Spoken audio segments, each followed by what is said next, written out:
Hello and welcome to Investment Insight, your clear take on the markets. Let's get started. We are diving into a truly fascinating and frankly pretty complicated global financial landscape today. If you feel like the major economic powers aren't exactly rowing the boat in the same direction, well, you're absolutely right. Our deep dive today, and we're setting the scene here in December of 2025, is all about that non-synchronous movement. We're going to tackle two huge macro themes. First, the incredible currency dynamics in China, and how the authorities there are managing this massive appreciation pressure. And second, why the U.S. Federal Reserve, the Fed, has become this undisputed laggard in the global rate-cutting game. It's the perfect mission for this deep dive, really. Because the days of, simple coordinated central bank action, they're over. We've moved beyond those steep rate hike cycles of the last few years. The environment right now is, well, it's a high-level adjustment phase, but it's all about differentiation. You've got central banks moving at wildly different speeds, in some cases, in completely different directions. And that lack of synchronicity, that is the single biggest source of risk and opportunity for investors right now. Okay, so let's unpack this. Let's start in Asia, with China managing this huge surge in demand for its currency, the yuan. I mean, looking at the analysis, this isn't subtle. The authorities, the People's Bank of China, the PBOC, they're clearly in a struggle to maintain control. Oh, they absolutely are. And what's really critical to understand is that the PBOC isn't trying to stop the yuan from getting stronger. They're trying to manage the speed of it, the velocity. Let's use an analogy here just to make it crystal clear for everyone. Think of the PBOC as a highly skilled driver in a race car. The market has just floored the accelerator. That's the pressure for the yuan to rapidly strengthen.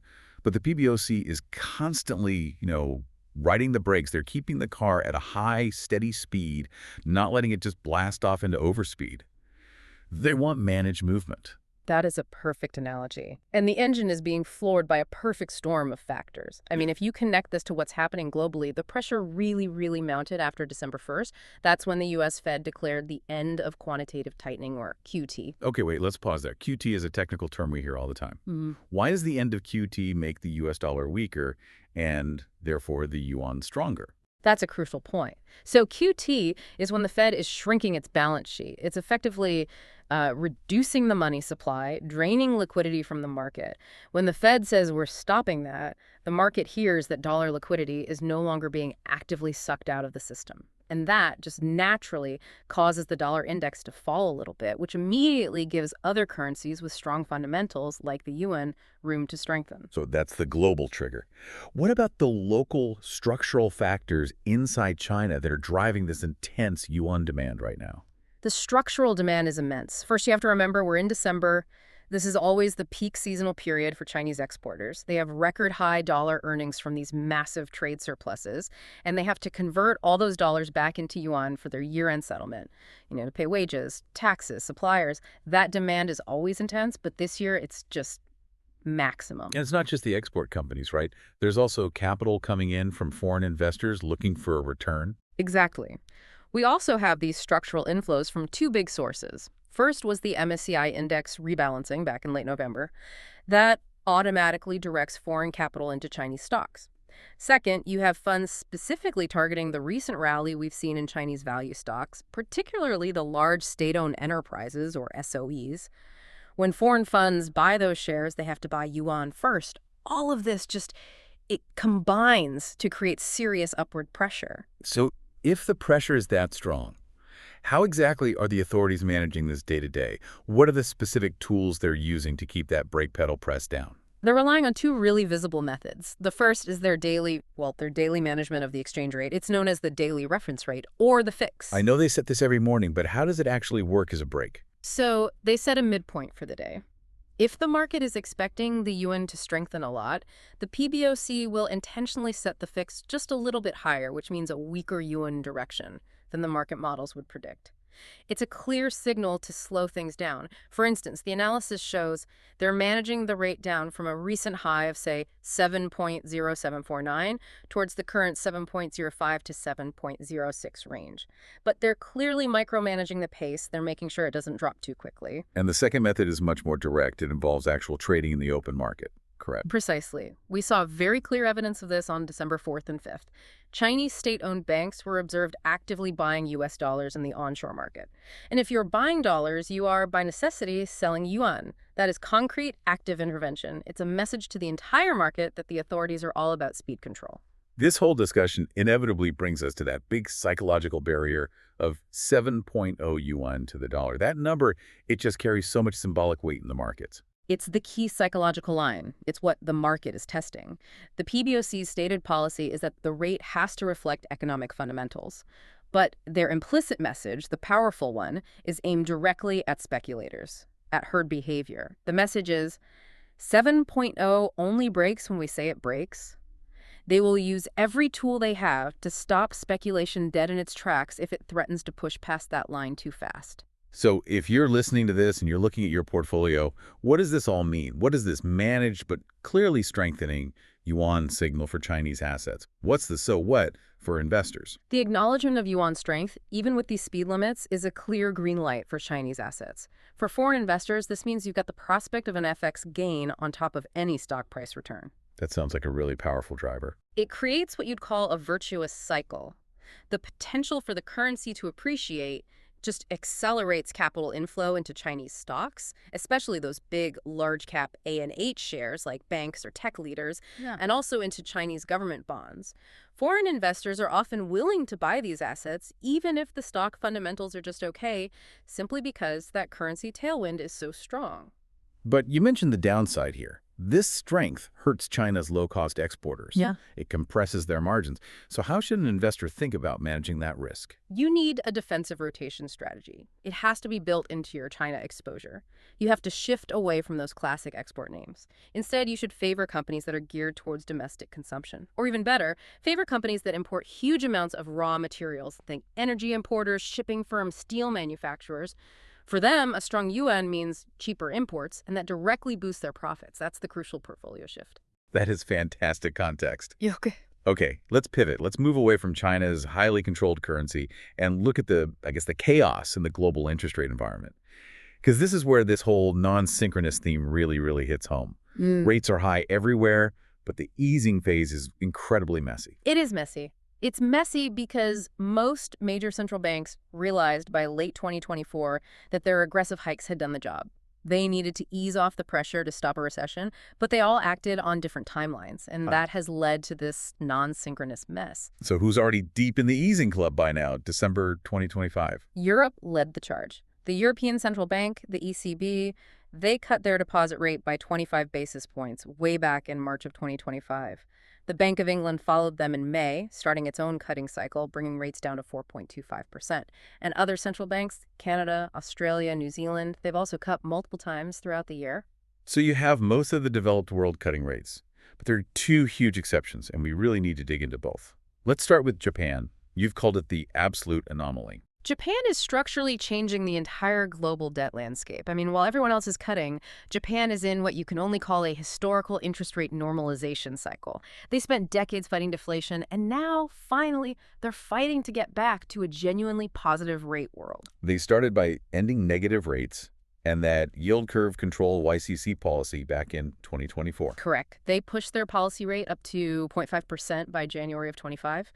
And just recently, I mean, just this month, December 2025, the Bank of Japan governor, Ueda, was talking about reviewing the merits of an additional rate hike. This is a massive signal. It pushed the 2-year Japanese government bond, the JGB yield, up to 1.01%. Why is that JGB yield number hitting 2008 highs so significant? Why does 2008 matter here? Because 2008 was the last time Japan genuinely felt pressure to normalize rates, right before the global financial crisis, and all the QE that followed just pushed them back into that deflationary policy trap for more than a decade.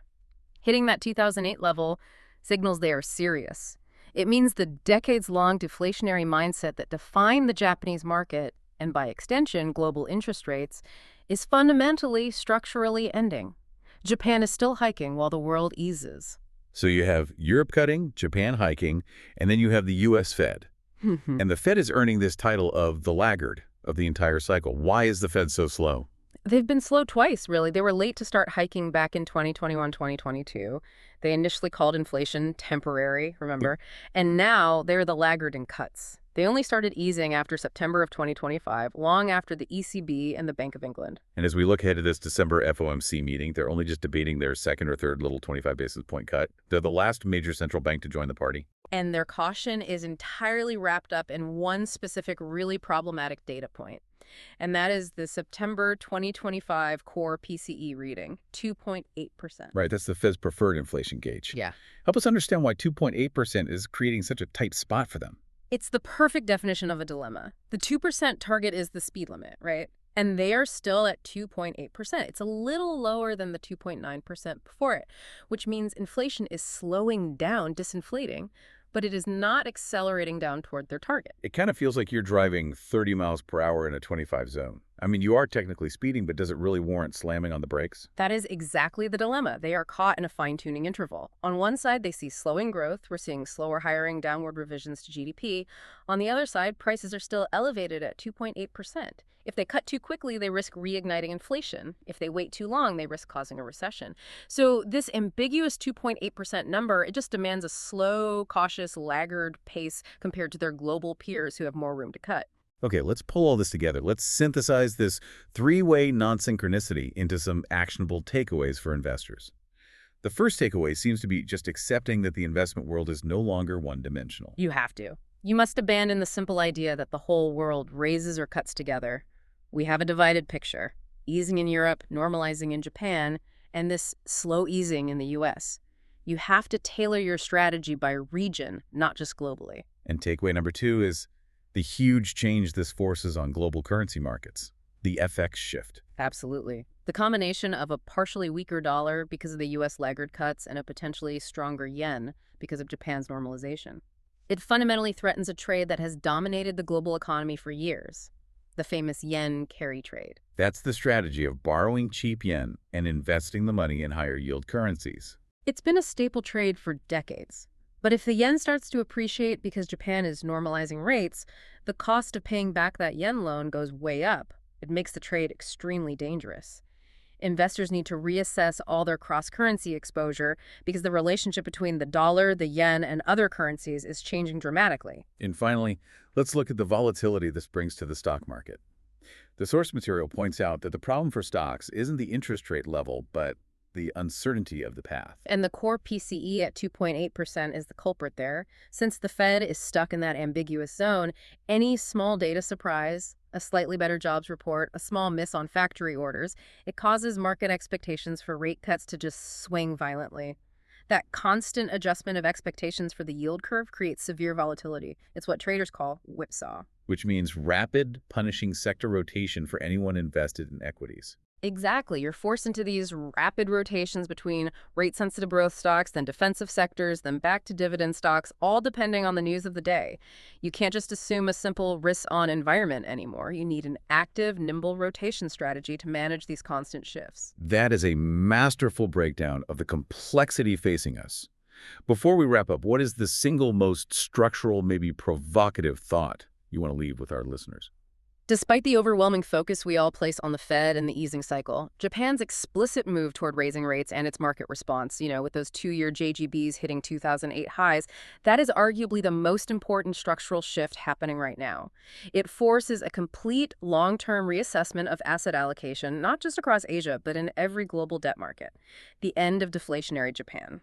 That's a change that will affect all of us for the next decade. A shift that truly challenges decades of financial assumptions.